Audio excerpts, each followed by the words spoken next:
Ladies and gentlemen, welcome to the Wednesday Call Live! Hosted in beautiful Burlington, North Carolina, in front of a live studio audience. Today's special guest host, Andy Riddle! Woo! Oh my gosh! Oh wow!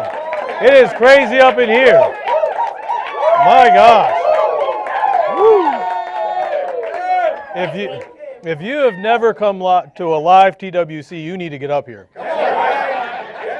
I mean, I am shook after that. I am shook. You will get shook if you come to a TWC live. I'm shook. I'm shook. But I'm telling you, there was just like a dance contest in here. It was crazy. So, yeah, it was nuts. So, get up here. This is awesome. What an honor to be up here hosting the TWC. Andy's up in the air somewhere, flying from Atlanta down to Lakeland. So it's an honor to be up here with some of my closest buddies and getting to hang out with you guys and get shook today and all this stuff. So. Real quick, I just want to go over some upcoming events that we have with the Alliance. So we have our family reunion coming up. Getting signed up. Make sure you're getting signed up for it. Don't let it sneak up on you. Tia, don't let it sneak up. Nope. It's July 18th through the 21st here in Burlington. Just like right through that wall. So you got to get up here, come see, hang out with the family, get around everyone.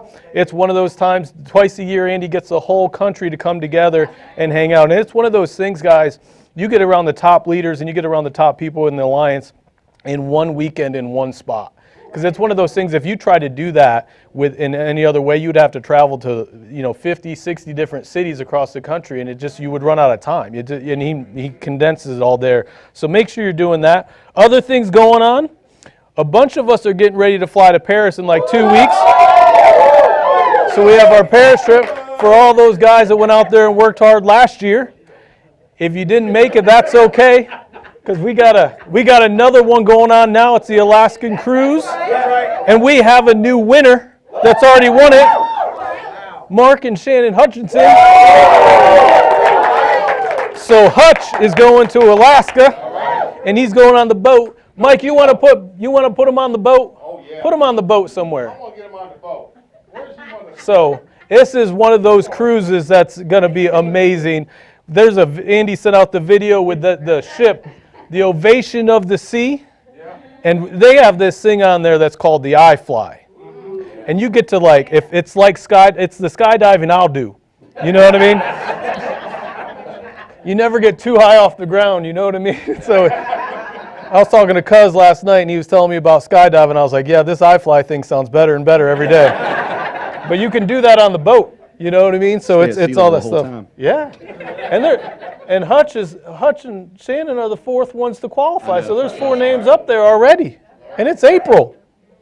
And you got until December 31st to qualify. I wouldn't wait till then.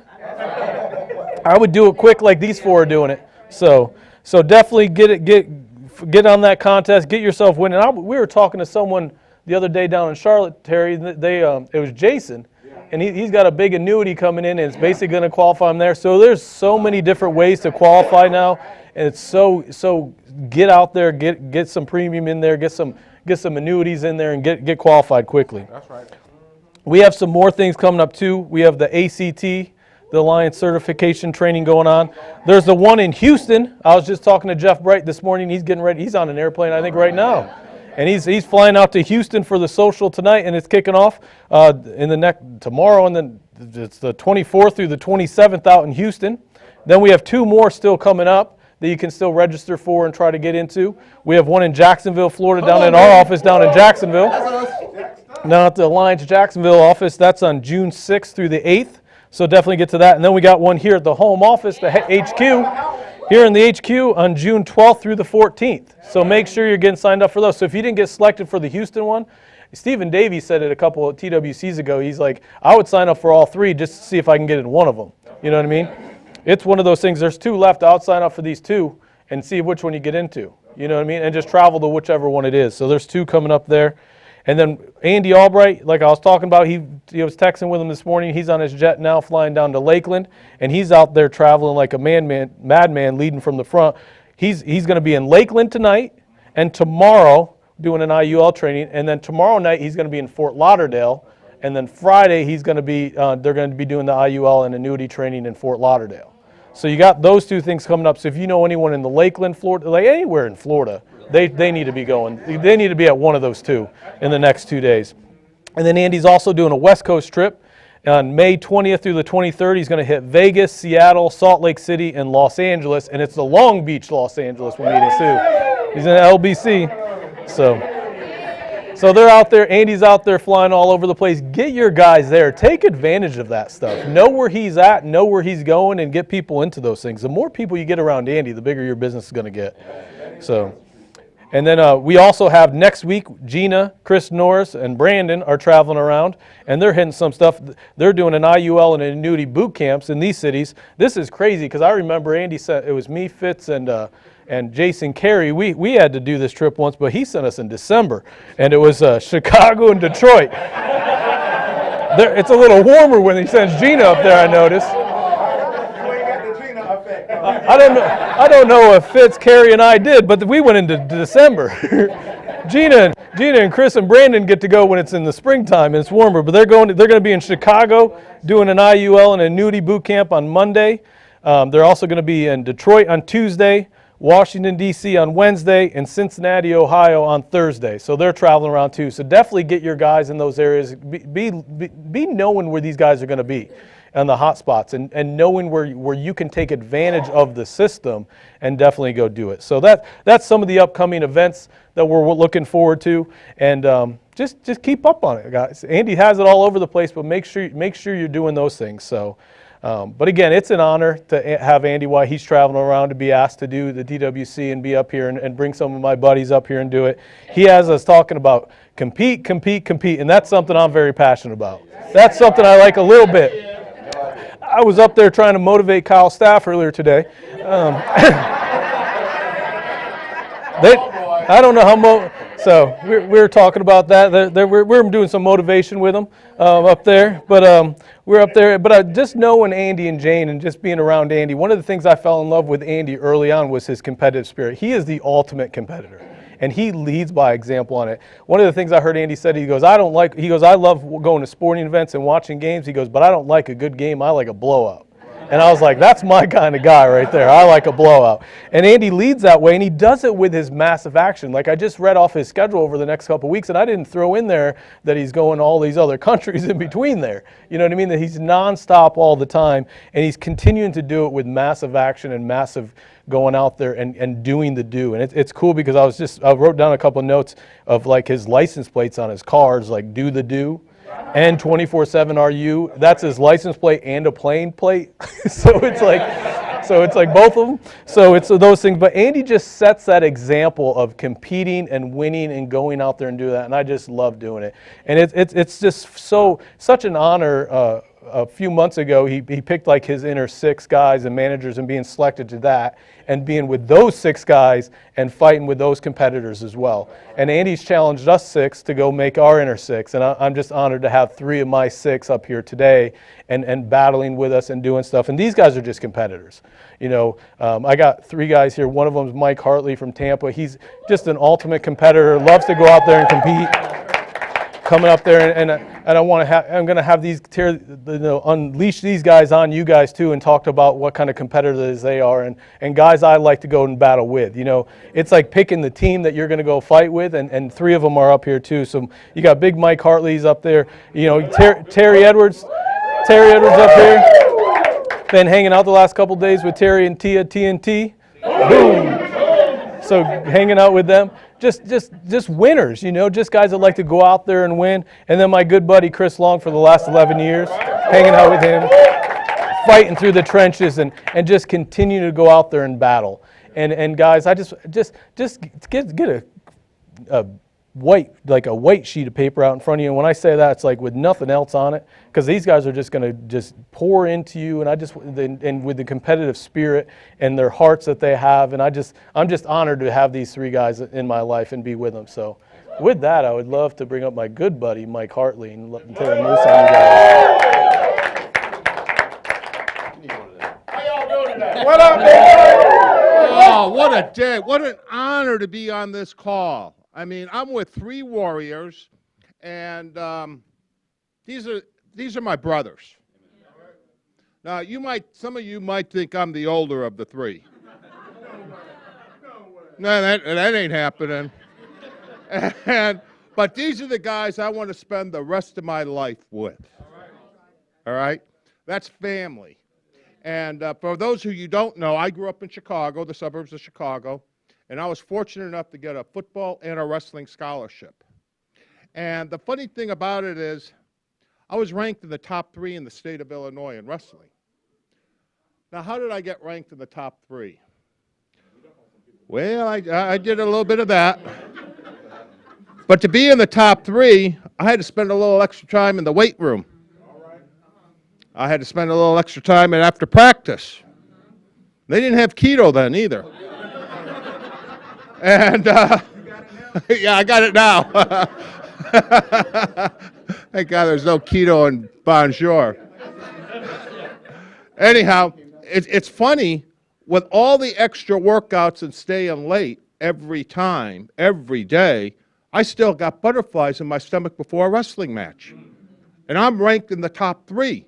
And I might be going against the 15th ranked person, but I still had a butterfly. Why did I have that butterfly? I'm glad you asked. I wanted to win. I wanted to win. And I came to realize during the match, the butterflies went away. You didn't think about the butterflies, you thought about winning at any cost. And 20 years, well, longer than 20 years. I'd like to say 10 years. The example Andy Albright and Andy Riddle and these two warriors up here, my two brothers, gave me butterflies again. So I realized that these butterflies now means extra time in the weight room. Well, in my world, that's extra time on the phone. Okay? That's extra time at practice around these. I've been with Andy Riddle now since Monday. And I didn't need a vacation. I got around him because he's a warrior. And he already has a winning spirit. He has a great winning, and he has it with a great heart. But he wants to dominate. He doesn't want to win. He wants to annihilate. And he'll trash talk it too. But you know, it's crazy that I say that, but then he'll do it. See, he's doing the work. He already knows the score before he started doing the work. He already knows the end result. And so he's just putting in the activity now to get the end result that he already knows that's coming. And when I see that, and you see that type of an example, you know, I'm like 5 years older than Riddle.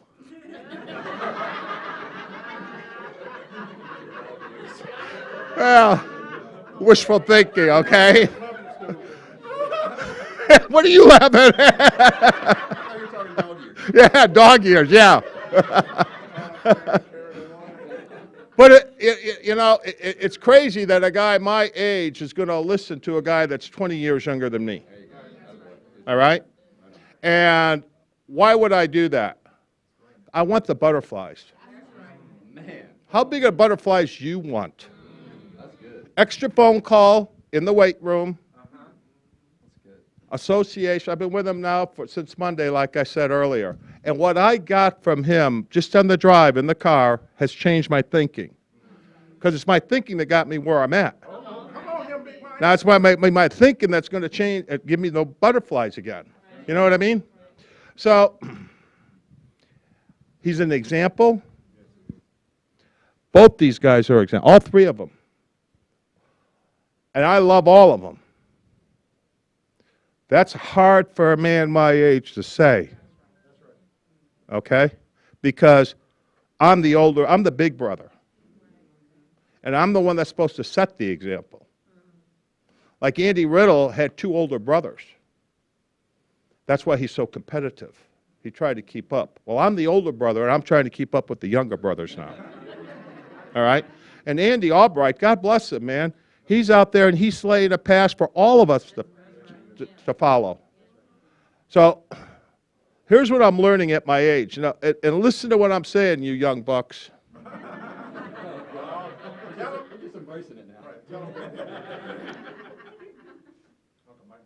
Yeah, Uncle Mike. Don't wait for this. Don't wait. It's here now. I believe it's a privilege to be associated with this organization. It's not just an opportunity, it's a privilege. Where else can I go with these 3 guys, the guys I love? You know? You got Kyle here. I got Tia over there. I love them. And the enthusiasm that's around these people all the time is off the charts. So I'm going to bring up somebody who I love dearly. See, you know, there's something that somebody does to you all the time, or they don't know they did it. Like other leaders in this organization I've heard talk and do things that they've affected me in a positive manner. And this is one of the guys. This is my brother from another mother. This is the man with some Barry White in him.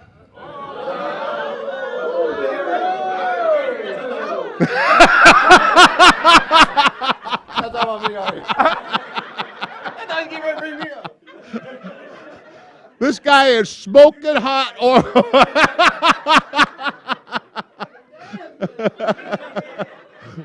This guy's got a smoking hot organization, and let's give it up for my brother, Terry Edwards. Appreciate you, buddy. Love you, man. That's right, baby. Alliance Nation, what's up? I'm so stinking excited because this is the thing. I'm with my Alliance family every week, but I got my battle buddies in the house on the day. And you know when you got your big brothers in the house, you walk around with a little more swag. See, my little boy Isaiah, well, he ain't so little no more. He's 11, right? He's the mouthy one out the bunch, right? And my oldest boy is Elijah. He's the kind of the more reserved one. So I'd like to call Elijah, he's more like the Martin Luther King, okay? Isaiah is more like the Malcolm X, you know what I'm saying? He takes the dog to the fight. So when my big brother's around now, I feel like Isaiah, because Isaiah walk around talking junk and then be like, hey, bro, get them. Get them. Oh, man, this is an awesome opportunity. Thank you, Andy and Jane, for creating this platform that we get to call the Alliance. I mean, this opportunity, this place, this family, it's just different. And if you can't feel it when you come into our hot spots, or when you just talk to somebody who is copying and in alignment with Andy and Jane, if you can't feel the difference, they are not the people that we're looking for. And it's okay. We don't have to poke them and prod them and convince them and stuff like that. But keep looking for the ones who are looking for people like us. Does that make sense? That's right. And Andy Riddle, oh my God. Just to be able to get around him the last 2 days. And this is the thing. Cheap association costs a lot. Cheap association costs a lot. What do you mean by that, Terry? If it don't cost you nothing to be around somebody, it's probably not going to be a great investment of your time, because nothing from nothing leaves. So to be able to sacrifice and just drive to get around you, Andy, every time that you come to town, I don't take it lightly, bro. And the thing is this right here. It's one thing to talk to somebody over the phone and do a Zoom call or something like that. But it's nothing like that face-to-face, that kneecap to kneecap, eyeball to eyeball interaction. And every time you come down here, it's just like you just drop little nuggets that it's just like, I need to do that better. I need to do this better. And I really appreciate you, Andy. A lot of people know that me and Tia, we got off to a pretty fast start here, but people go back and do anything over again with us. And I was like, I would have developed a relationship with Andy Riddle faster. Because Andy is the type of guy who will stretch you. He love you too much to leave you like you are. But he also is going to surround you with the love, the support, and the resources to help you get where he's getting. So I just appreciate you, man. I appreciate the struggles, the victories in your life, your competitive spirit, because a lot of times people see Andy Albright and people like Andy Riddle and these guys, they see the glory of them, but do you really know the story? You see, facts tell, but stories actually sell. And as I get to learn your story, Riddle, more and more, you're not only selling me on you, but you're selling me on hope. You're selling me on that no matter what I got going on, that I can overcome it. And with this team, anything is possible. So Riddle, I appreciate you, man. I love you, man. And we're in this thing together, bro. And then my boy Mike, oh my gosh. We went down to Tampa last week and spent some time. Again, cheap associate, it takes money to go down there. It takes time. But just to get around, I thought that I was going to kind of serve the team, and I end up getting served. I mean, first of all, I'm going to just brag on my brothers, if that's okay. Mike Hartley, I got a guy down in Tampa named Jose Cuevas, whose organization is growing, right? I'm in North Carolina. I can't be down there, Latia, all the time. But Mike and Hernan and that whole Tampa meeting has surrounded Jose with so much love and support that he's now hung around long enough to get it. See, this is the thing right here. We got 100% success rate with people that don't quit. But you can't just stay at the house. You got to get around the fire and learn these stories, man. So appreciate you. That meeting was rocking. Bernadette, girl who's been here. Hey, Bernadette.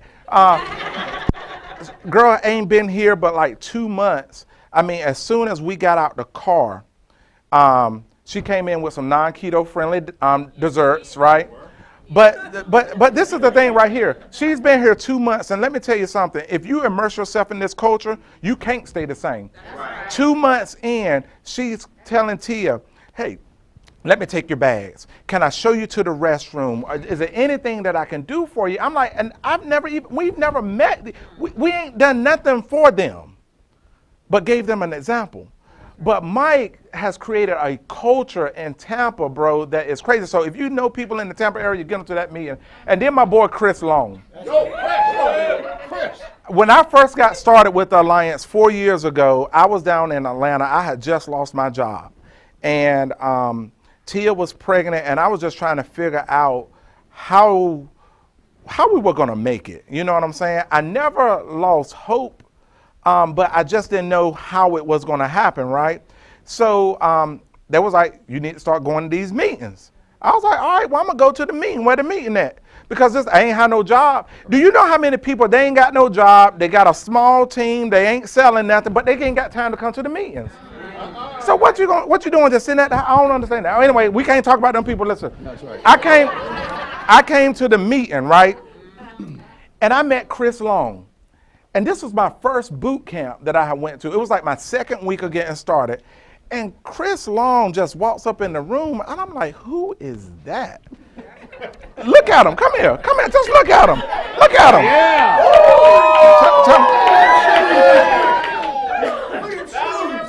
Okay. Hey, Courtney, I'm going to keep him humble. I'm a simple man. I have simple needs. Yeah, right. So, but he just started dropping like all this knowledge about endorphins. I was like, I don't even know how to spell it. Sound like a dolphin. But he was just like he was just breaking it down on how to be successful in the Alliance. And he wasn't just focusing on what you do. What captured me is he was focusing on the 6 inches between our ears, called our head, and our heart, the engine of our body. And I was like, that is so true. everything he was dropping was crazy. So like I just started to fall in love with him and Courtney. And then when I'm trying, cheap association cost you a dime. I went down there to Jacksonville. Yeah, you did.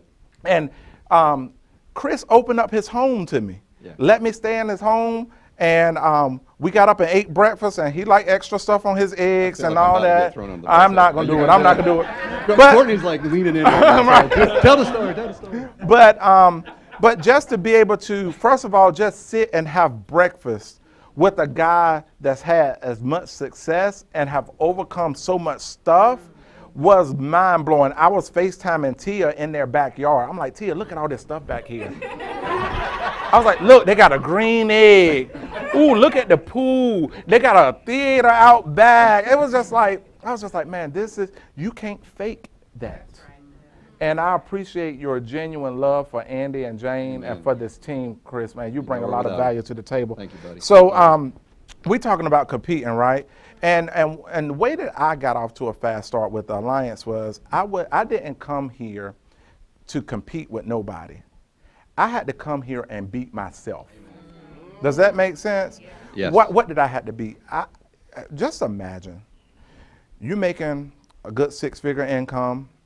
You sold all your little side businesses and you done moved down to Atlanta. I'm from North Carolina, all the way from all of our support systems, going down here to take a dream job. At the time, my wife was 7 months pregnant. This was our first biological child. So one of the happiest moments of my life, and then I get that email saying that I've been terminated and I ain't even started work. I go down to one of the lowest points in my life. And I remember Tia saying, hey, Terry, look, the baby kid can feel it. I'm just like, yeah, but how am I pay for it? Like I couldn't really enjoy it. And it was just like, I was like, what am I going to do? I could have waddled in it, right? And just got muddy and dirty, right? Or I could say, you know what? God done closed one door. And do I have faith enough to walk through the other door? See, the door is open here for y'all. The door is open here for anybody that want it. The question is, are you willing to put one foot in front of the other? And sometimes you don't have to take a giant leap. Sometimes it could just be a little small nudge. What that mean? Like if you're afraid to make a phone call, just dial it and do like Olga used to do, hang up. But at least she dialed the phone. And then the next time she dialed the phone again and they picked up, they hung up, but she was much further from where she started. See, a lot of times people think you got to have this big old story, right? But sometimes just getting up and saying, I'm gonna do something. Yeah. I'm gonna do something today that's gonna help me get to my goals. Andy Albright, go to andyalbright.com when you get a chance. And he did a blog back in April of 2012, April 17, 2012. And he says this right here, do you see what the team does as collaboration or competition? Do you see what these leaders do as collaboration or competition? You see, this is what I know. If I came in trying to compete with these guys day one, they already had knowledge and skills that I didn't have. So how is it that I think I could be so arrogant and come in day one and do what they do? How is it that people think that you can pick this business up and put it down when you want to and expect it to? How arrogant do you think you are? You can point, or we can be, that we can plant corn and expect to pluck grapes. That just don't make sense, right? But a lot of people think that they can put a little bit in and get a whole lot out. It don't work that way. And a lot of times what we do is this right here. We compare our locker room experience personally with their highlight reels. See, what happens is this right here. So when you see other people here and you see yourself down here, a lot of times when you're down here, you start getting depressed. You start thinking, it's something special that they got that I don't have. And it really is nothing special. The gap is called a leadership gap. So what we have to do is grow our leadership lead to get to where they have. And how do we do that? We do that by following the 8 steps to success. By duplicating, associating, and edifying. That's what we do. So this is the thing. Why are we trying to compete with other people when the person that you got to beat is really yourself? That's right. Yourself, because naturally we have self-limiting doubts as we become older. We get fearful of taking risks the older we get because we got a scarcity. Most of us have a scarcity mindset. I didn't come to the Alliance with like just this abundance mindset, right? I was scared as hell. I was scared that what little bit I had, they were going to get. That's where I was thinking. But as I associated and got around these guys, I was like, okay, oh my gosh, so they had it all and lost it all and got it back? Okay, I'm going to be all right. See, that's what association do for you. It lets you know that you're going to be all right. Sometimes you just need to slow down and just tell yourself, say, self, it's going to be all right. But I got to do while it's becoming all right. So to be clear, we're fighting a war against poverty. That's what we're fighting. We're not fighting to see who can. You need to re-say what you just said. That was What good. I say? You said why you going. You still have to do. Oh yeah, you got to do while you're going through it. You still got to do. You still got to do. Like yeah. You can't just sit there. That was big. You can't just sit there and watch TV. No. Because TV ain't going to get you nothing. Huh? You can't sit there and talk to your negative friends what they going to do for you. You can't sit there and talk about, well, only thing Andy Albright do want to showcase his stuff. What Andy is doing is saying, come on and get this stuff. See, this is the thing right here. We're on a war against poverty. We're not on a war to see who gonna get there faster than me. See, because I got to run my own race. Because this is what I know. If I compare myself to Chris, I also got to say, do I want Chris problems? See, y'all think he pretty and all that, but he got problems.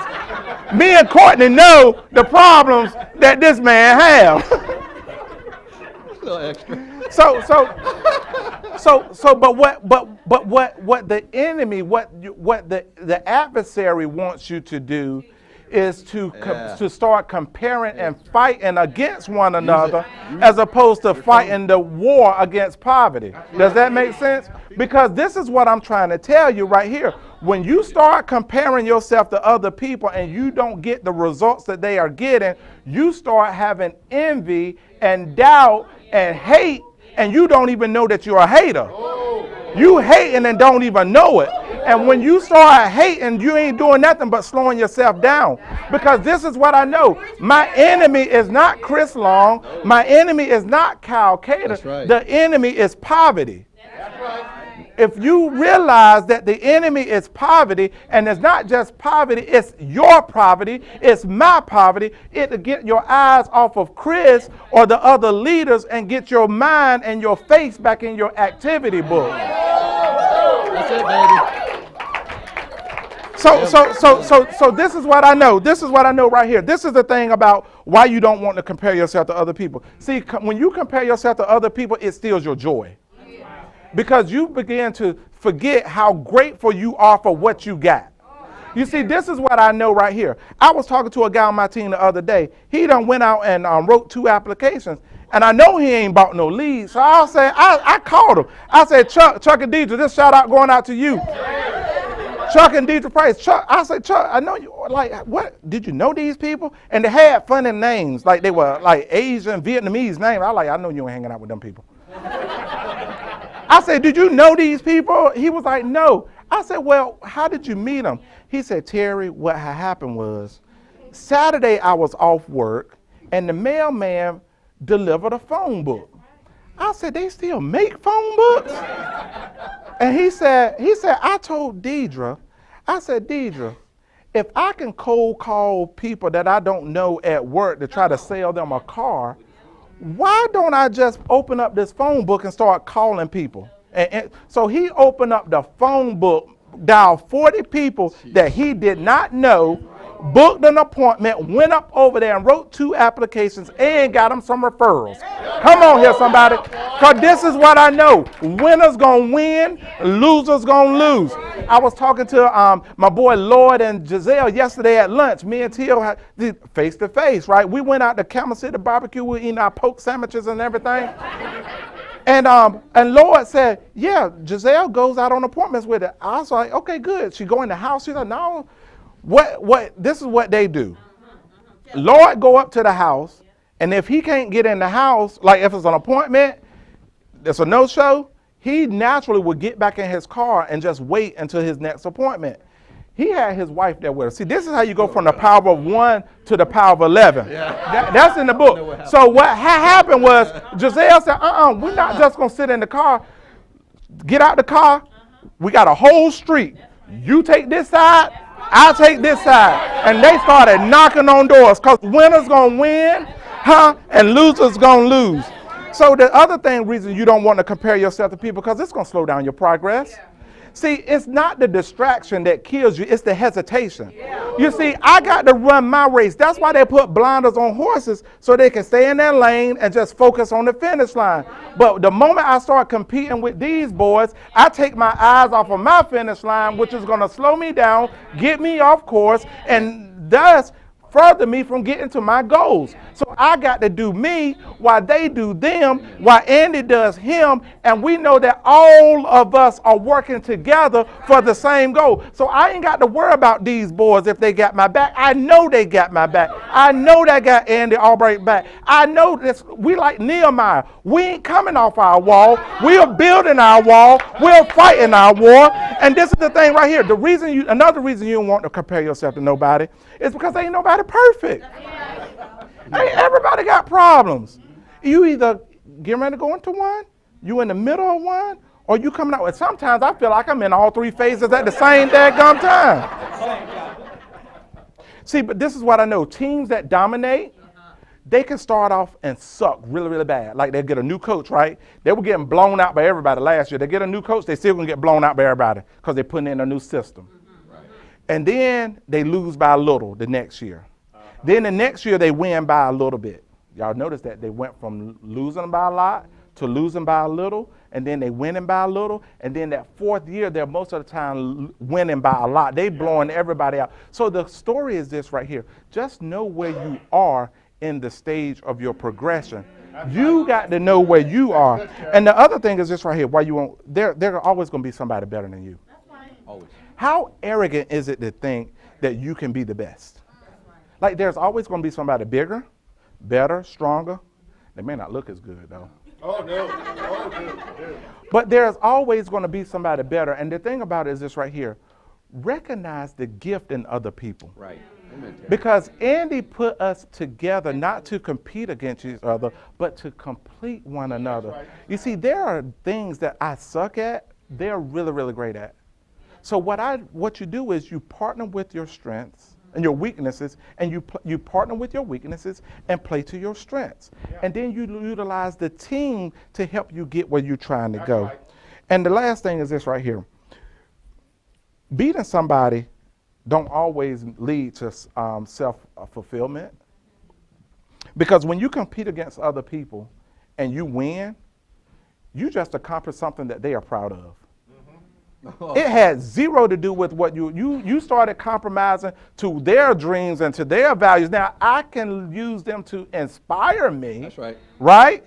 But I still got to know what I want. What do I want? Not what does Chris Long want. Not what Andy wants. Not what nobody. What is it that I want? Yeah. What am I willing to do to get it? And when do I want it? It's all about extreme ownership. It's all about I am responsible.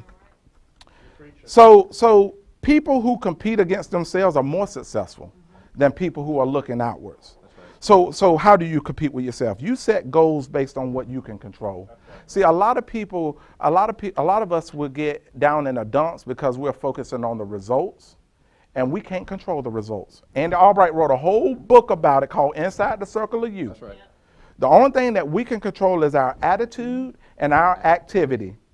So that's what you want to focus on. You focus on your attitude, and we focus on our activity, and the results automatically take care of themselves. Right. The second way how you compete with yourself, this might sound oxymoronic, is you got to associate with other positive people. That's right. You got to be inspired. You got to be inspired and not, and fall in love with people's stories.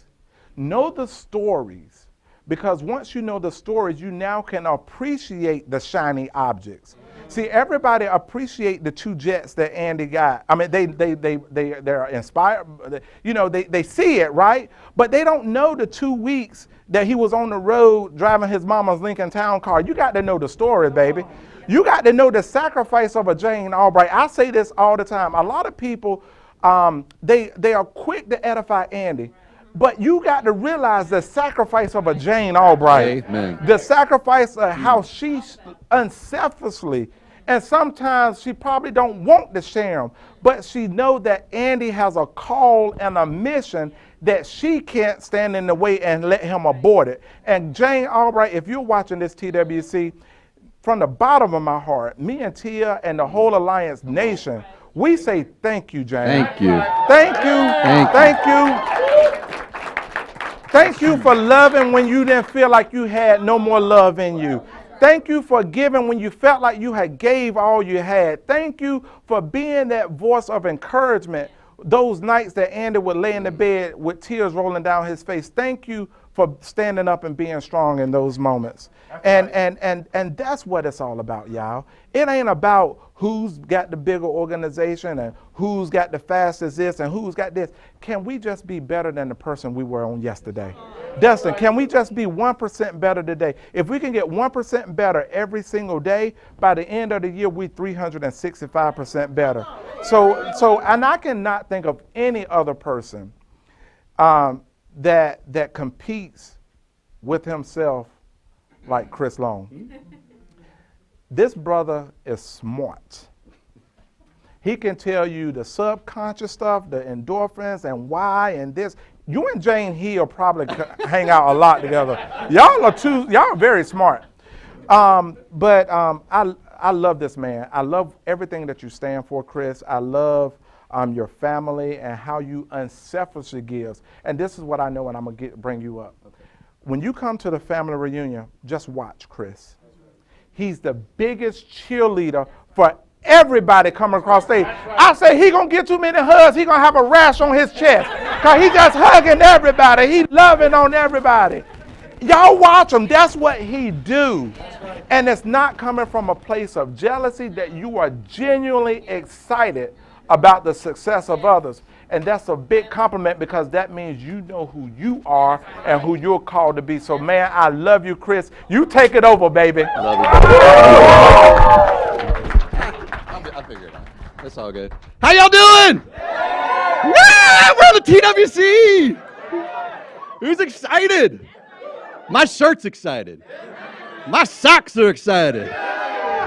My shoes are excited. And my belt is excited. There you go, Courtney. Yeah, I know.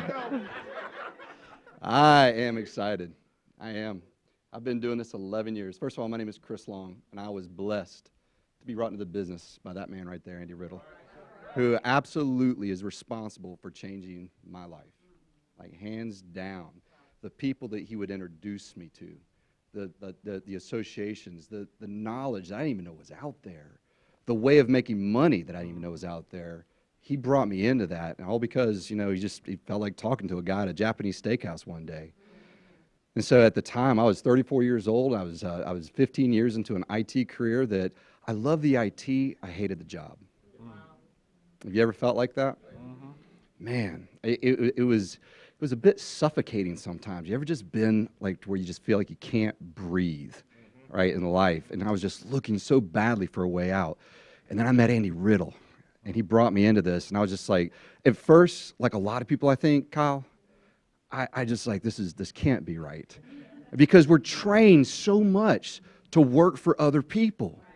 We really are. Like, if you're a product of the public school system like I am, they teach you how to work for somebody else's dream. That's right. And so it's a little bit much to take, Tia, like in the beginning, like just to, like, is this really this real? Or are these people really this nice? Right. Like when Terry looks at me and says, I love you, does he really mean it? He does. And I'll tell you, once you get over that hurdle, oh my gosh, life just starts opening up to you. It's incredible being a part of a family. And thank you for thanking Jane. That was awesome. That is, I tell you what, she is an unsung hero of the Alliance sometimes. Now, Andy does a fantastic job of always bringing her on stage and, saying hello and stuff like that. She's like, I'm going to kill y'all. But she gets up there, she does it, because her favorite place isn't necessarily on the stage like Andy's, but it's behind the man that's on the stage and the friendships that are kind of behind the scenes. And she's a godsend. And we were all here because of Andy and Jane. That's right. And I'm overwhelmed with love, and I'm overwhelmed with joy, I guess, that I found this opportunity 11 years ago. And so I love our topic. Oh, yeah. Hey, Riker. I put a note to myself. I have a 4-year-old. I said, you going to watch Daddy on TV today? And so he's at home right now. So I'd say hello. So, hey, Riker. Hey, Mom, Dad. I think they're with him. You don't get to be on TV every day, so I'm taking advantage of it. What are we going to do after the TWC? We're going to Disney. No, I'm just kidding. I feel like I just won something. And he'll hold you to it. Yeah, I know. I will. Hey, before I kind of get into my talk, this sort of dovetails right into what our talk is about, and it really, right off of yours, is competing with yourself. And so I'd like to recognize a few people that have just really competed with themselves and have just achieved. Hang on a second. Does that work for a second? No, I don't. You going to just hold it right there? All right, here we go.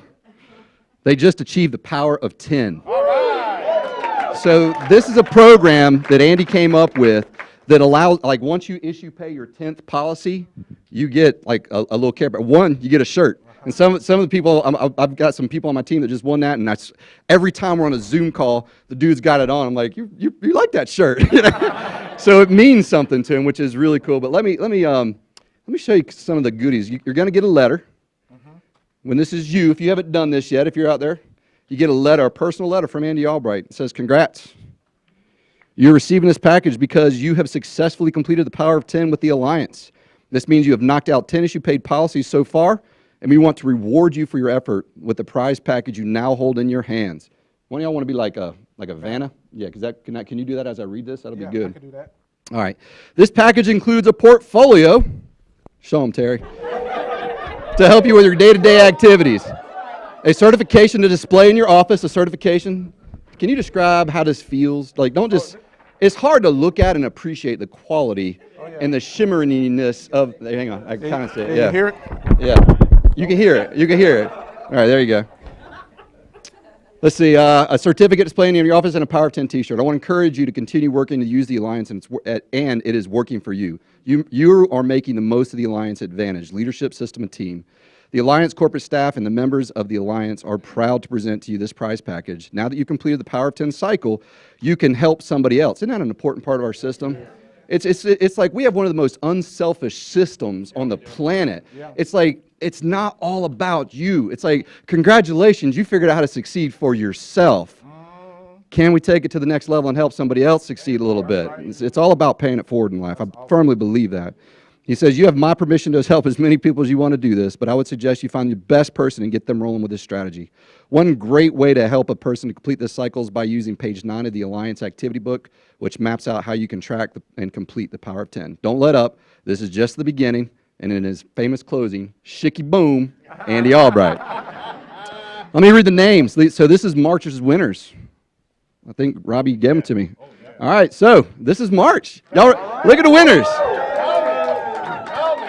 So it's cool, like when you see like a new contract come in or whatever, these people have paid their 10th policy. So these are winners right here, and they're on their way to greatness. Karen Gray, Tim Nelson, Latanya Johnson, it might be Latanya Johnson, I apologize, Brandon Manley, Ben Merides, Angela Hawkins, Mercedes Pena, Lisa Krutzer, Anza Hughes, that's a Chucktown right there. Anza, good job. Terry George, Romley Vincent, Donan Sterlick. Sounds like it's on your team? Yeah. All right. Every now and then you're going to hear like a woohoo. All right, here we go. Let's see. Terry George, Romley Vincent, Donnet Sterlick, Andy Catone, Andy Knight. Right there. She's in the audience. Wave at him. There you go. All right, nice job, Andy. Arturo Moreno, Jean Hillier. It's like I'm getting ready to go to Paris, like I'm trying to pronounce it. That's bad. It was like 2 weeks. Penny Hampton, Alan Vernos. Alan, nice. Shirley Fluker, Tehran, Netta Johnson, Alfonso Thomas, Veray Bradley. Is that like Vera Bradley almost?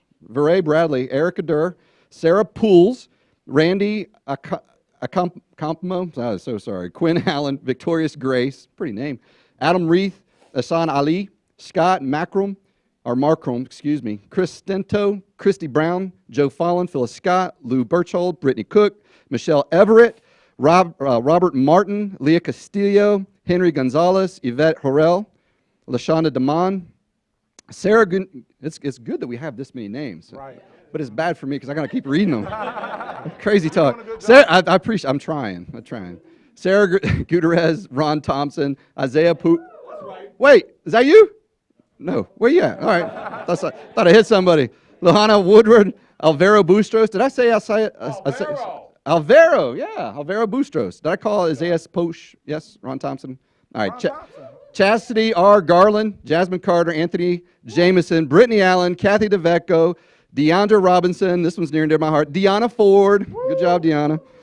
Sharon McNeely, Layla Bluford, Raji Varghese, Lee Washington, Richard Nwakachukwu.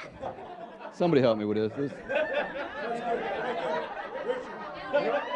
Richard N. Lakeisha Griffin, and Ricardo Paris. Congratulations to our top 10. Woo! I feel like I've already done my talk. Wow. All right. That was hard work. That was tough right there. All right, here's the deal. That's why they pay you. So what's cool about this list, though, is these people did exactly what Terry was just talking about.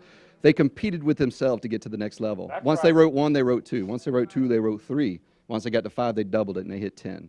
And so they were looking at themselves and increased themselves. I want to talk to you a little bit about what it takes to compete.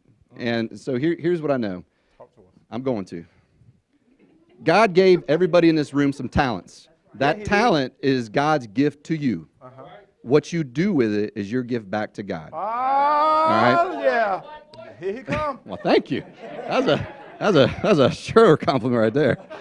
Means I'm doing something right. All right. You gotta ask yourself what causes you to take action. And here's what I've found out over the last, I guess, a little over a decade of being here. The people that take the most action. Now listen to me here. This is important. The people that take the most action in this business have the highest self-worth. Yep. It's the people with the most confidence. That's good. All right, so this is a massive point. I could sit here for a while on this one, but if you look at the 8 steps to success, this is a blueprint. It literally is a blueprint on how to be successful. I really urge you to really pay attention to steps 3, 4, and 5 in this department. Listening to audios, watching things like the TWC, reading books, and number 5, association. Or I call it's attend all meetings. Yeah. In disguise, it's hashtag association. Yeah. It really is. That's what the meetings are all about. It's about getting with people that are swimming in the same life. Let me show you something real quick. This is important. I'll show it to him. I'm going to show it to them. I'm going to use red. That's a nice board there. Well, thank you. I appreciate that. Andy bought it. So here's the deal. Here's you. This is your new career. You're with NAA. You're all excited. Yay! Fired up out of your mind. Here's the world. You got your mom. You got your dad. You got your brothers and sisters. You got your neighbors. Good Lord. You got your. If you're still working, you got your coworkers. Yeah. These people work Monday through Friday. They're off on Saturday and Sunday. Yeah, they are. And they don't have anything to go to at 7 o'clock at night once a week, right? And so it's not that they're bad people. They're not. They're just normal people. We're not normal. No way. We're not ordinary. What are we?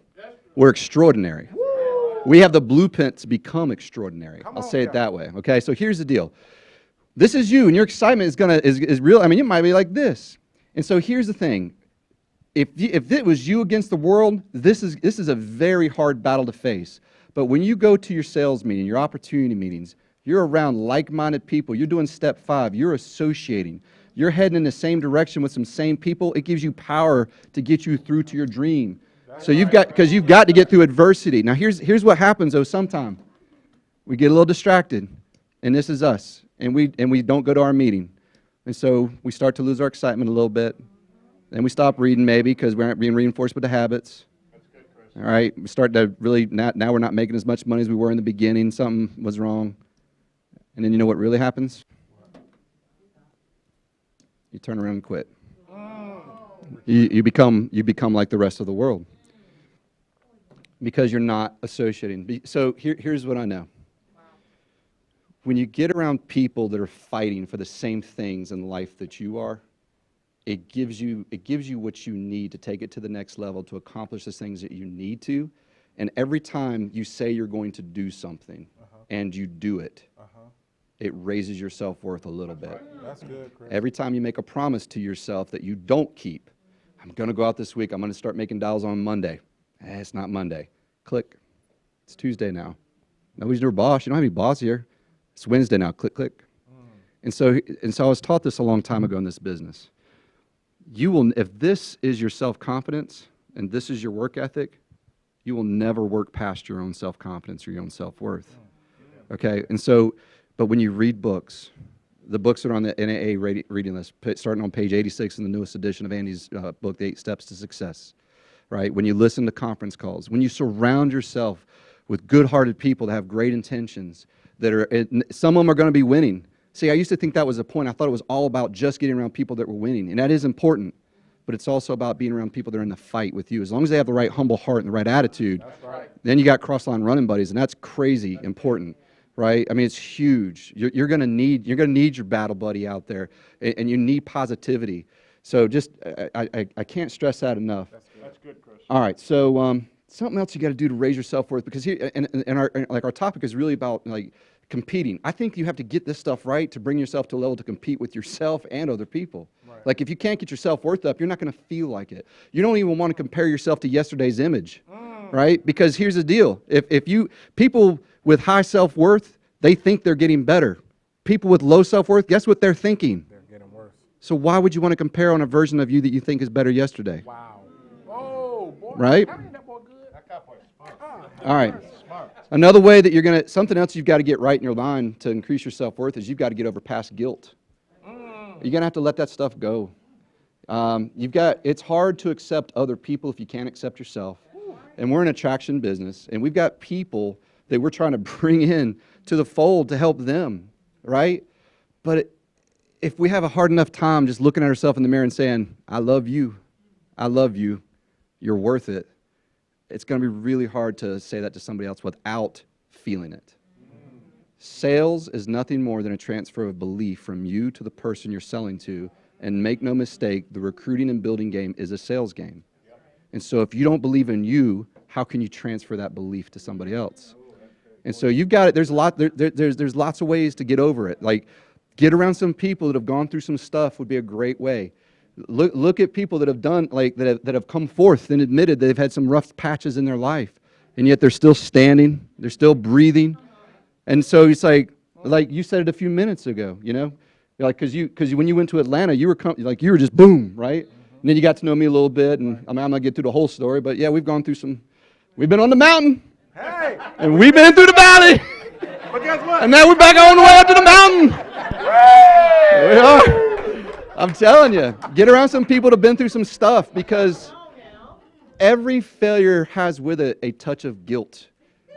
Because inside each and every one of us, we know in our heart of hearts that we are partly responsible for that failure. And if you're really good, you realize that you're probably a lot of it, right? That's okay. It's okay to fail. We need to embrace failure. When you start embracing failure, you can start to let go of guilt. When you recognize it as part of the success experience, that you're going to go through stuff, then you can start to move on with your life. That's real good. All right? You're crazy. Let me give you some other I'm going to give you some practical, pragmatic techniques for increasing your self-confidence. Y'all want to hear them? Yeah. All right. If you're going to take some notes, this is a big good one. Yeah. These are just 5 simple things. This isn't even mindset stuff so much. Some of it is. Some of it's just practical stuff. Kyle, you're doing a great job of it right here. But first is just be a front row seater. That's right. Condition yourself to sit in the front row where the winners are. People with, again, we're trying to increase our self-worth, right? People with high self-worth want to be seen. People with low self-worth, guess what? They don't want to be seen. They want to get back. They hang out in the back of the room. Here's the deal. The back of the room, people don't make a lot of money. All right. The front row seaters do. And so you got to fight. You got to want to get up in it, and you've got to want to be seen, and you've got to be willing to be seen. All right, and so and you're tricking yourself. If you'll just do this one action and you fight really hard to become a front row seat type person, or if you can't, if this was reserved, you say, this one ain't, and she got right there, that's right. I know you did. I watched it when we were sitting down. She's like, where am I allowed to sit? I'm there. You're tricking yourself into raising your self-worth by doing a simple action, because the more you get confident and looking at the person's eyes, like standing right here in front, it's crazy, isn't it? I've had a lot of practice. I've been around Andy Albright. That man will stare right through you. I'm telling you, though, there's something to it. Yeah, it is. It's number 2, make eye contact. No kidding. Something you can practice, a simple exercise to raise your self-worth, to start feeling more self-confident, is if you'll do nothing but just try to hold the gaze just a little bit longer than you used to. And I just feel like looking at everybody's eyes. There's a book I read. It talked about you can teach your children how to do this by just play a game with them. They don't know that they're raising their self-worth when they do this, but you can play it with yourself too. When you come in contact, when you meet a new person, just try to focus on their eye color. You'll look you'll look at their eyes, right? And then you'll start. What you'll do is, like, through normalization, you'll start to actually feel comfortable doing it. And so it's another trick you can do. Number 3, walk 25% faster than you used to. Walk 25% faster than everybody else. And my gosh, I was at the airport today, flying in here to come up here and hang out with these guys. And they have the walkways and then the people movers. They're not stairs, it's just like a flat walking surface that's moving. Why? God, why? So here's what most people do. What's up?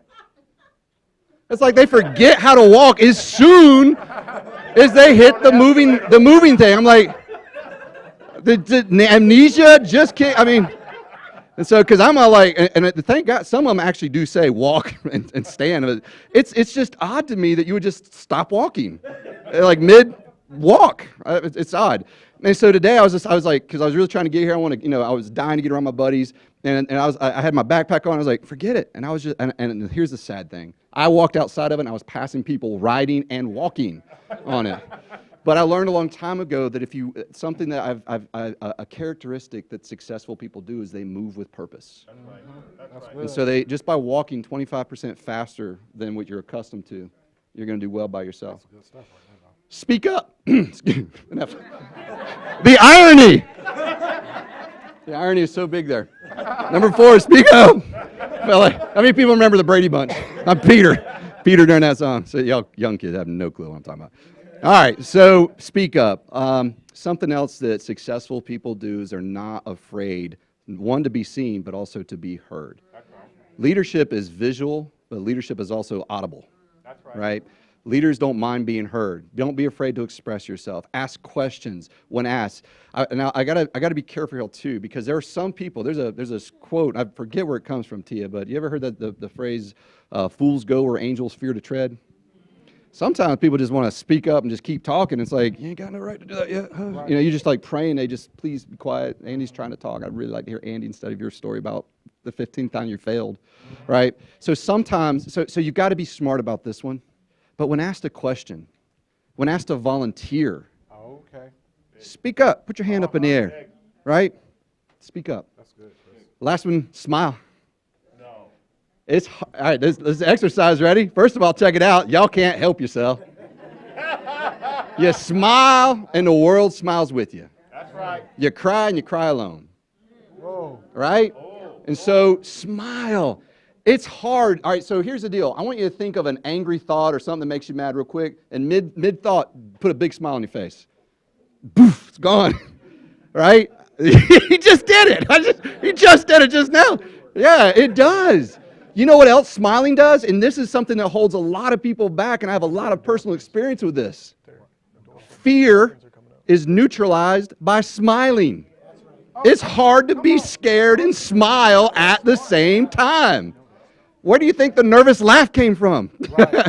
But that's so you feel it. You're feeling some energy that's got to go somewhere. You can either let it drive you down, or you can just let it out and smile. And I'm telling you. So, a couple more things. All right. Something else. I got the paper. It's getting real. It's getting real. You please realize, and this is something Andy Albright taught me. You train people how to treat you. Okay? It is. You are what you think about the most. And to back up on my last thought, isn't it funny how some people, no matter what they do, when they walk into a room, people address them as yes, sir, no, ma'am. Yes, ma'am. And then other people are like, oh, hey, what's up? Right? Sometimes. Like, and it's just like, so I'm going to wrap with this because I want to give Andy Riddle some time to finish this thing up here. Check your thinking, and like my last statement. You train people, right? You train people how to treat you. I want you to reflect on these things, and I want you to. My hope, my prayer for you is that you start to work on these and you start to train people better by thinking of yourself differently.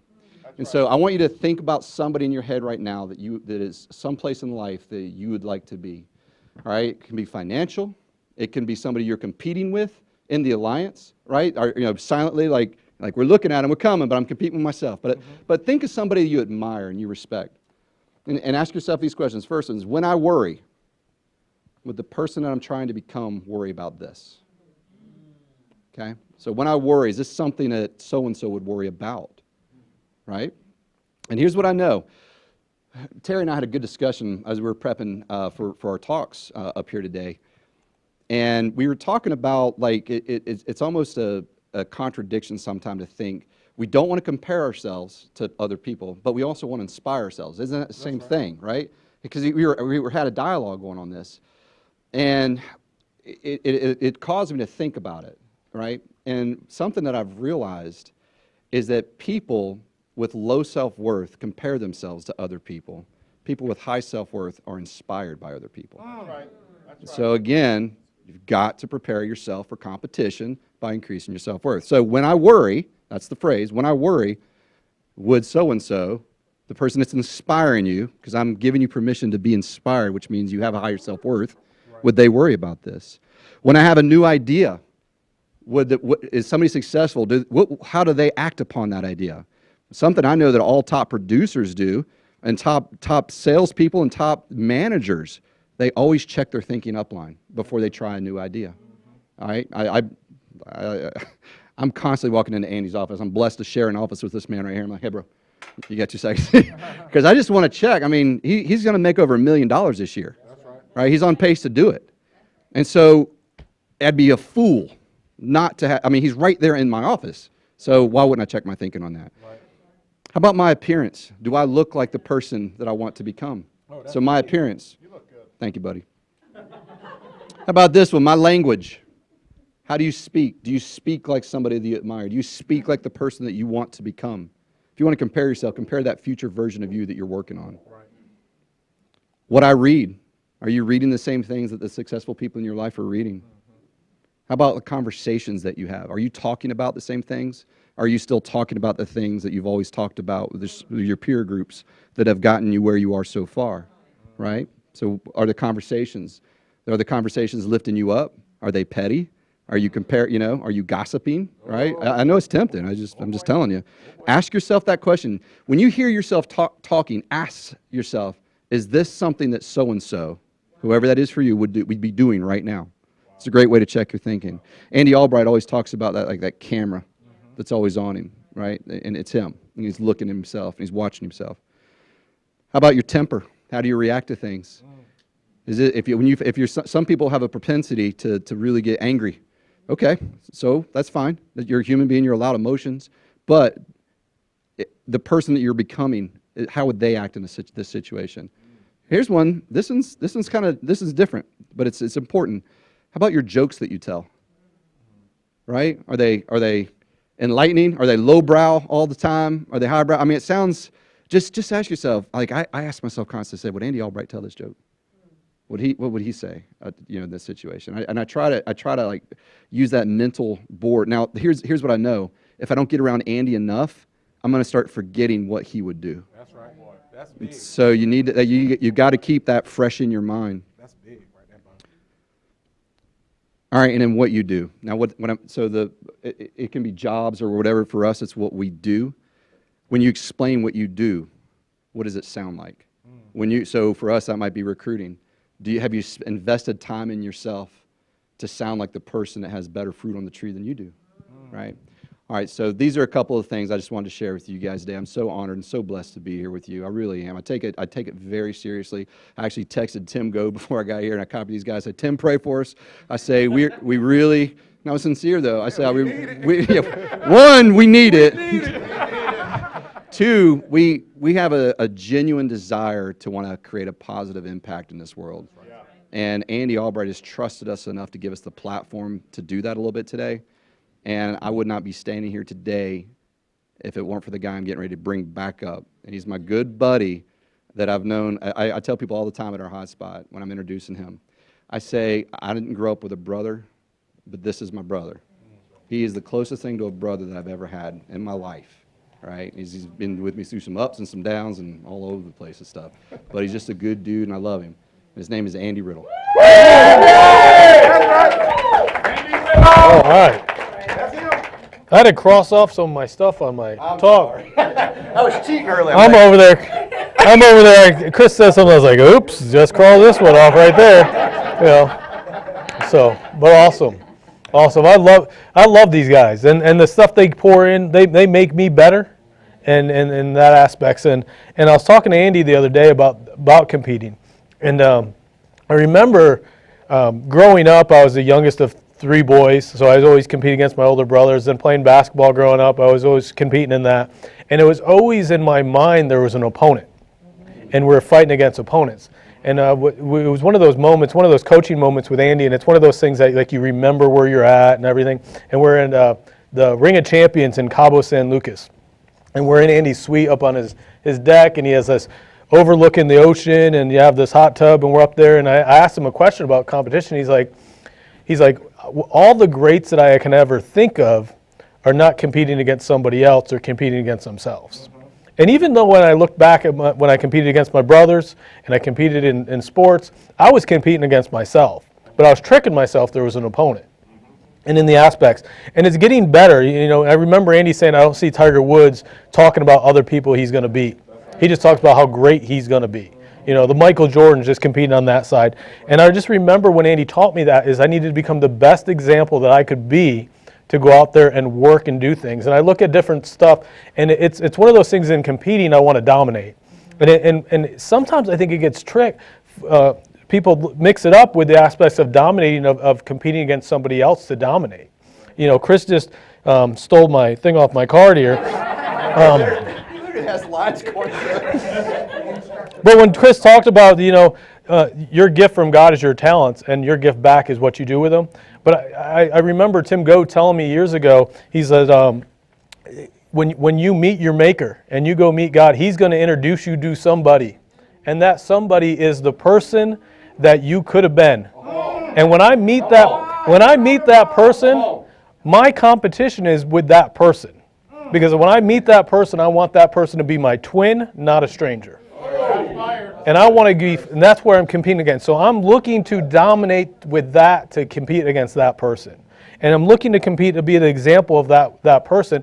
And I trick myself all the time on how to do it. So I look at the guys like the current guys, like when I was growing up it was Michael Jordan's and Tiger Woods years ago, and now he's making the comeback. But you got the guy like Tom Brady, as much as I hate him and Michael Leventovich loves him, but he's the best.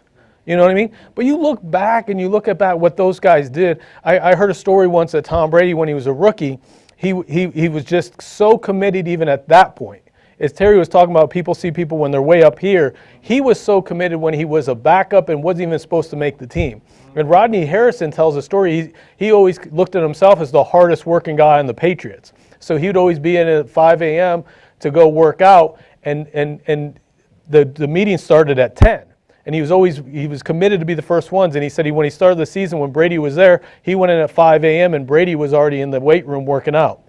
So the next day he's like, well, I'm the hardest working guy on the Patriots, so I'm going in at 4:30. The next day he goes in 4:30, Brady's already there. Well, at this point, Brady's starting to figure out what Harrison's doing. So the next day, Harrison gets there at 4 a.m. to beat Brady in, and Brady's walking out of the gym saying, have a good workout, Rod. That's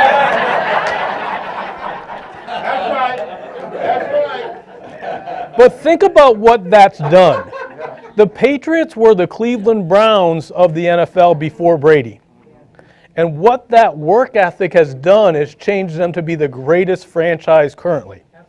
You know, they're tied with the Pittsburgh Steelers with 6 Super Bowls. But they've done it all under the... I'm just saying, they've done it... I'm a Steelers fan, but they've done it all under the Brady thing. So... But in the aspects of what they've done, he's changed that team's culture. One man has changed that team's culture forever in the aspects of what they're doing. So with the Alliance, I want to be the guy that changes the culture and just goes out and works everybody. And it's not competition against anyone in the Alliance. It's a competition against the poverty. We're going to go out there and we're going to change what we do and work so hard and change the aspects that we do. We're not competing with the Alliance. We're competing with other billion-dollar companies out there, and we're going to show them with our work ethic and change that aspect of what we do and the ways that we go about it. And we have that mindset through Andy Albright, watching Andy work like that. You know, I've heard on TWCs before where Andy talks about he's flying around and he saw Michael Jordan's jet and he notices it's bigger than his. And he doesn't like that. He's competing against Jordan.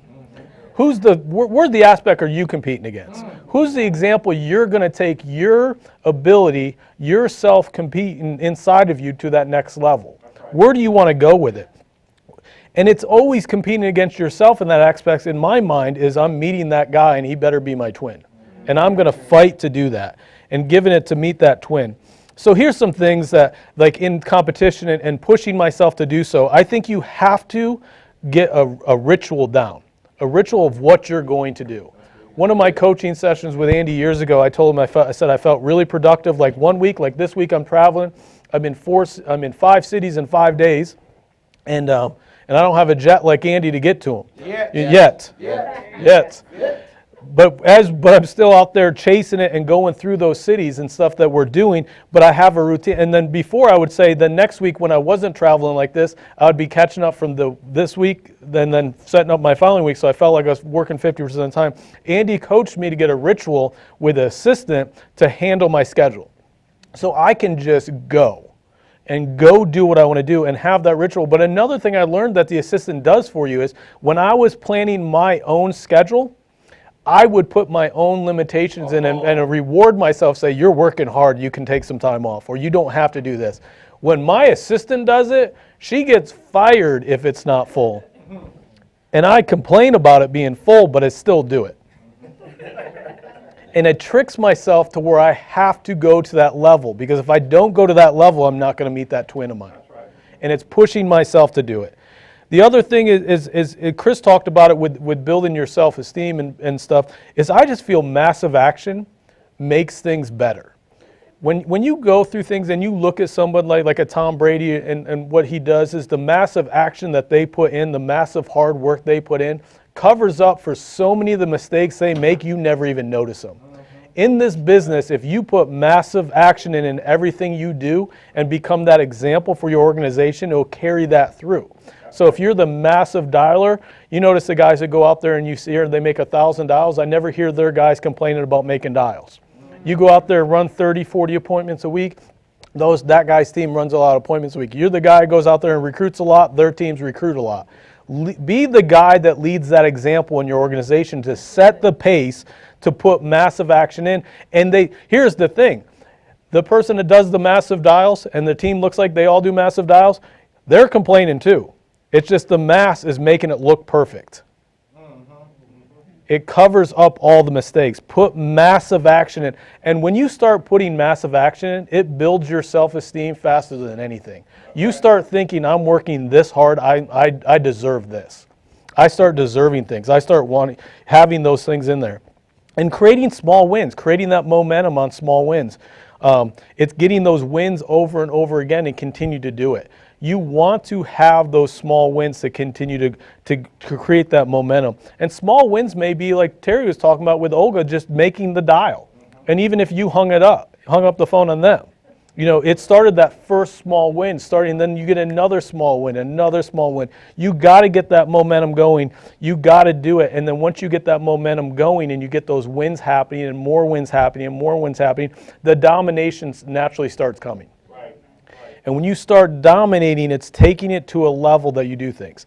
Like it's funny. It's this year in the NFL, as the playoffs were starting, I think the Patriots were like the number 2 seed, and they had already won 5 Super Bowls going into this one. And I saw an interview with Tom Brady, and he goes, "Everyone's counting us out.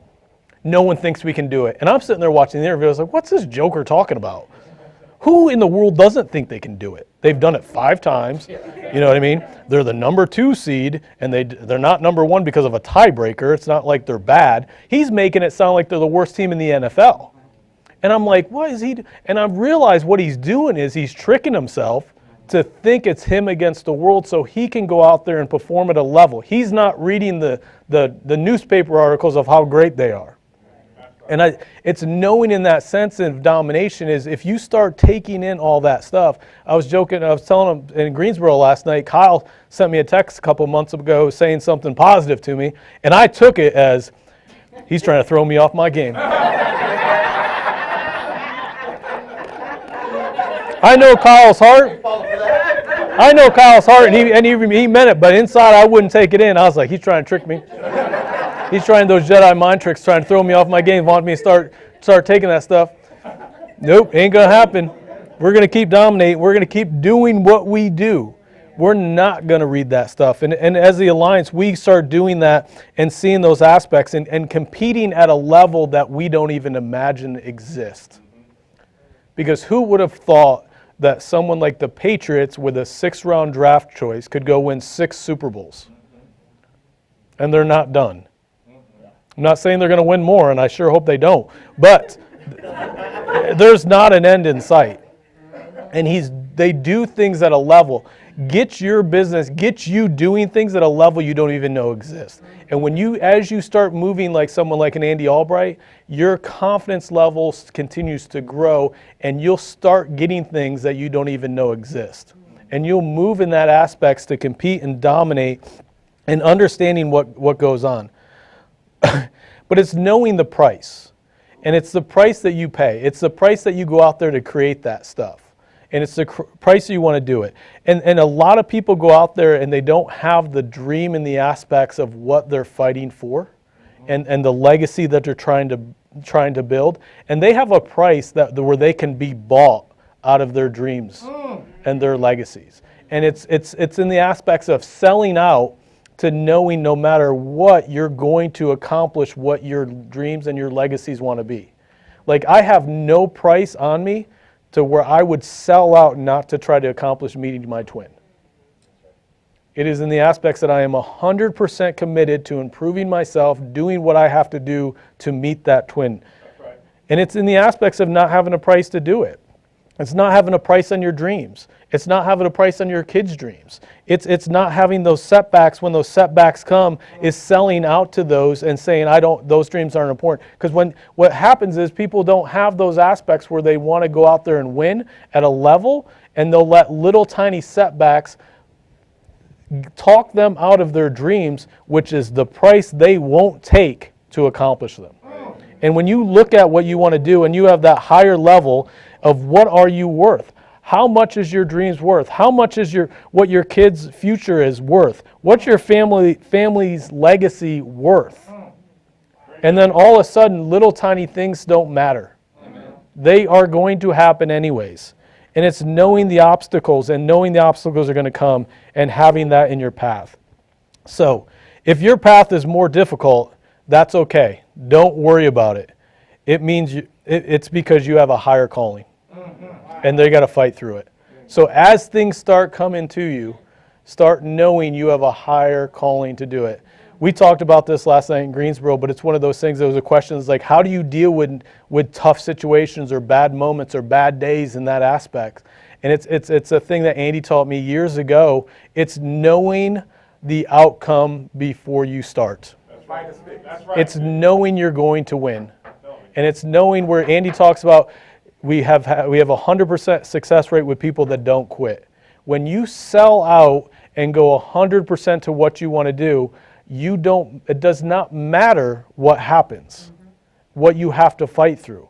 And the example I remember Andy telling me years ago, it's in the aspects, if you think of your favorite sports team, whoever that team is, and think about if say they were playing tonight it was a championship game and you couldn't watch it because you had to be at a wedding or a kid's school event or something, and you're like, but you're such a diehard fan, you're going to record it, and you're like, well, and you're avoiding all your friends and the people so they don't tell you what the score updates are while you're there and all that stuff, and your good friends are the ones that are like texting you and you're not responding, you don't even want to look at your phone, like you turn your phone off so you can't, the good friends are the ones trying to like point out to you and make you look at it while you're doing stuff, so you're trying to avoid all of them. Okay, and you accomplish it that whole night. You go get in your car, ready. You're all excited, ready to drive home so you can watch the game. You turn your car on, and you forgot to turn the radio off, and the first thing that happens on the radio is the score. The good news is your team won, and whatever it is, and let's say it was a football game and they won 28-24, and you're like, that is all. At least they won. Okay, but you're such a diehard fan. When you get home, you're like, I want to watch it. I want to watch the game now, but you know the outcome. And you get home and you start watching the game, and it's halftime, and it's 24-3. Your team's losing. And you're like, but you already know the outcome. Right. Your mental status on that is so much different than if you didn't know the outcome. I know me as a fan, when I'm watching that stuff, if my team's getting killed at halftime, I'm throwing my remote through the TV. And it's one of those aspects, it's like, what is going on? And you're calling them all names and how stupid they are and all this kind of stuff. But when you know your outcome, when you know with 100% certainty, because the radio already told you the outcome, all you're thinking to yourself, this is going to be one hell of a comeback. What's going to happen? So in life, when something hits you, you just got to know that comeback's there. And here's the thing, something's always going to hit you, and it doesn't matter that it hits you, it's how fast you get back up. Where people die is when here's the thing, you're going to get back up no matter what, it's just how long you're going to lay down for. So get up anyways, get up fast. It doesn't matter if it's a Mike Tyson right hook that hits you, get up quick. Trust me, when something hits you, the faster you get up, they're scared. Because now you're mad. And now they have to deal with that. So get in the aspects that you go out there, don't sell out. Sell out to your dreams. Don't let someone put a price on it and take you away from it. When you get hit, get up. And know, as long as you're doing what you do and you're part of this Alliance family and Andy and Jane Albright's leadership and the way you watch them fight through things, how fast they get up. They get up so fast you don't even know something bothered them. That's it. Right.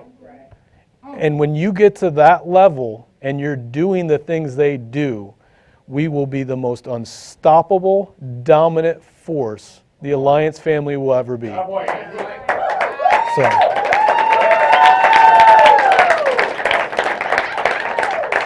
Guys, it's been such a great honor to be part of this TWC. It's been so great hanging out with three of my buddies and doing this stuff. Cannot wait to see all you guys at the family reunion this summer. Get up here. Make sure you get here. It'll be nice and warm at the HQ, at the house. At the house, baby. And get you a plate. That's right. Get the meal plan. The food's good.